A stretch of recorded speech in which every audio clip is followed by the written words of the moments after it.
Il arrive un âge où nous ne pouvons plus nous débrouiller seuls. Et lorsque nos parents ou nos grands-parents sont dans cette situation, nous ne savons pas toujours quoi faire pour leur venir en aide. Pour en parler avec nous, je reçois aujourd'hui Zachary Mauch, directeur de l'association d'aide et soins à domicile Seine et Essonne. Bonjour et bienvenue sur Sensation. Bonjour, merci. Alors votre association intervient auprès des personnes de plus de 60 ans, les personnes en situation de handicap ou en situation de maladie invalide ou chronique. Comment accompagnez-vous ces personnes ? Alors nous, on a 3 dispositifs au sein de l'association. On a un service d'aide à domicile qui propose des aides, que ce soit en termes de ménage, repassage, accompagnement de la personne pour les actes de la vie essentielle, également l'aide au repas et également sur les transports extérieurs. Donc ça, c'est un premier service. On a un second service qui est un SIAD, un service de soins infirmiers à domicile, où là on effectue des soins infirmiers, des soins de nursing avec des prestations d'aide-soignants. Donc ce service-là, on appelle cela un SIAD, donc ce qui est plus orienté soins, et également une équipe spécialisée Alzheimer qui intervient auprès des personnes présentant une maladie neuro-évolutive. Sachant que l'ensemble de ces services travaillent en coopération, on peut avoir les 2 voire 3 services en même temps chez la même personne. Alors comment peut-on faire justement, on ne sait pas toujours vers quel service se tourner, comment faire pour avoir toutes les informations pour savoir quel service nous correspond le mieux ? Alors les informations, on peut les retrouver auprès des CCAS, donc Centre d'action sociale dans les communes, donc les CCAS. On peut également faire appel au centre local d'information, le CLIC du territoire. Également, donc, on peut aussi faire appel au conseil départemental via l'APA. D'accord. L'allocation personnalisée à l'autonomie. Les personnes âgées n'osent pas demander d'aide parfois pour les tâches ménagères. Les enfants prennent souvent un rôle d'aide auprès de ces personnes. Beaucoup ne connaissent pas ces dispositifs. Pourquoi est-ce que c'est si important de confier certaines tâches à des professionnels ? On se rend compte qu'il peut y avoir très rapidement une dépendance qui s'installe et il est essentiel de pouvoir faire appel à des professionnels pour l'accompagnement à domicile, pour éviter que cette dépendance s'accentue, pour permettre à la personne de vivre dans les meilleures conditions à son domicile. On a des professionnels qui sont formés, qui connaissent bien leur métier et c'est essentiel de pouvoir justement leur laisser la possibilité d'intervenir, sachant que l'idée c'est de pouvoir accompagner les personnes le plus longtemps possible à domicile. Parmi les personnes âgées, qui sont celles qui peuvent demander de l'aide à la ZAD ? Alors, c'est les personnes qui ont plus de 60 ans ou également des personnes handicapées ou ayant une maladie invalidante ou chronique. L'aide aux tâches ménagères, la préparation et la prise des repas, accompagnement pour les tâches de la vie quotidienne, les courses, etc. Bien souvent, les aides à domicile ont un autre rôle, celui de communiquer et de partager avec les personnes. C'est une compétence primordiale pour vous de garder ce contact humain ? C'est essentiel. Notre action, au-delà de l'accompagnement de la personne, c'est aussi un lien social fort auprès des personnes âgées, handicapées, qui peuvent être amenées à vivre seules. Et c'est essentiel de maintenir justement ce lien social. Il y a vraiment un lien qui se crée entre la professionnelle et la personne accompagnée. Voilà, je pense qu'on ne fait pas ce métier par hasard, on fait ce métier parce qu'on a vraiment envie d'aider les personnes et c'est vrai que voilà, il y a vraiment un lien fort qui se crée entre nos intervenantes et nos bénéficiaires. Alors on va prendre un exemple parce que parfois les personnes âgées n'osent pas ou ont du mal à demander de l'aide. L'exemple, une personne âgée ne souhaite pas avoir d'aide et pourtant elle en a besoin parce qu'elle n'arrive plus à se débrouiller seule. Ses enfants et ses petits-enfants n'ont pas toujours le temps de s'occuper d'elle, un travail, une famille aussi à s'occuper. Quelles sont les possibilités pour les enfants pour que les parents ont une aide et une aide ?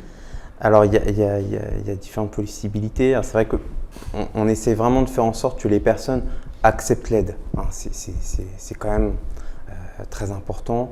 Donc on essaie de passer par le médecin traitant, c'est possible. On essaie de passer par le CCAS, comme j'en ai parlé.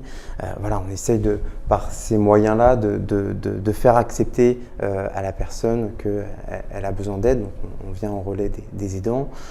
Également, après, on peut aussi avoir une mise sous protection pour pouvoir imposer les aides. Heureusement, ça arrive très rarement et les personnes acceptent généralement notre intervention. Alors, pendant la crise sanitaire liée au Covid-19, votre association a continué d'assurer ces différents services auprès des personnes âgées en situation de handicap, en situation de maladie invalide. Le métier d'aide à domicile a pour l'occasion été mis en avant par les médias. Ça vous a rendu fier, cette mise en avant ? Alors moi, je suis bien évidemment fier. Je suis surtout très très fier de mes équipes qui ont continué à intervenir malgré les conditions qui n'étaient pas très rassurantes, notamment en début d'épidémie. Et voilà, moi j'ai pu vraiment compter sur mon personnel voilà, j'ai eu très très peu d'absence, donc la plupart des professionnels étaient présents.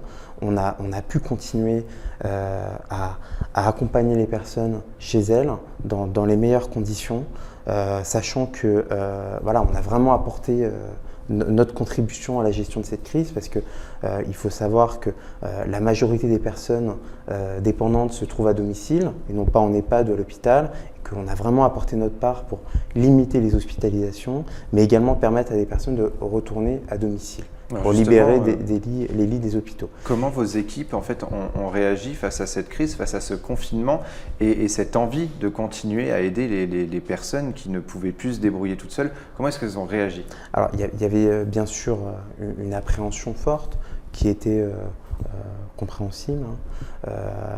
Après, c'est vrai qu'on a vraiment fait en sorte d'avoir un lien étroit entre l'encadrement, la direction et les équipes. L'idée, c'était vraiment qu'on puisse accompagner les équipes dans leurs interventions pour aussi les rassurer, parce qu'elles-mêmes avaient à rassurer les personnes à domicile. Donc voilà, donc cet accompagnement s'est traduit par des équipements de protection. On a vraiment essayé d'anticiper au maximum cette crise et on avait les équipements de protection dès le début du confinement. Donc voilà, donc les professionnels de la SAD avaient le matériel pour pouvoir travailler. Et on a aussi mis en place un soutien psychologique avec 2 psychologues qui se sont reliés et qui ont appelé les salariés directement. On a vraiment mis en place ce soutien, c'était essentiel. Donc voilà, avec ces différents moyens, on a réussi à faire en sorte que les professionnels puissent travailler dans de bonnes conditions. Et avec le recul, comment le personnel du coup aujourd'hui vit ce confinement où ils ont continué leur activité? Alors, je pense que c'est plutôt une réussite au niveau de l'association. Je pense qu'on a vraiment plutôt un bon retour de la part des équipes. Alors c'est vrai que nous on est certifié AFNOR, NF Service, donc on a une démarche qualité forte, ce qui nous a vraiment permis d'anticiper cette crise. On ne pensait pas qu'elle serait bien évidemment de cette ampleur, bien évidemment, mais c'est vrai qu'on a vraiment anticipé cette crise et ça montre bien que voilà, un système qualité construit, ça aide aussi quand on a des aléas de cette importance. Voilà, le bilan est plutôt positif. Ça a vraiment été aussi une aventure humaine forte.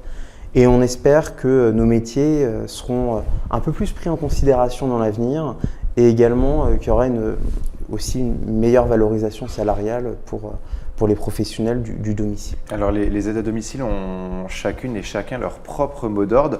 Il y en a beaucoup qui reviennent souvent, c'est l'accompagnement, l'écoute, l'aide et la rigueur. Ce sont vraiment des valeurs que vous partagez? Parfaitement. Également la bienveillance, la bientraitance.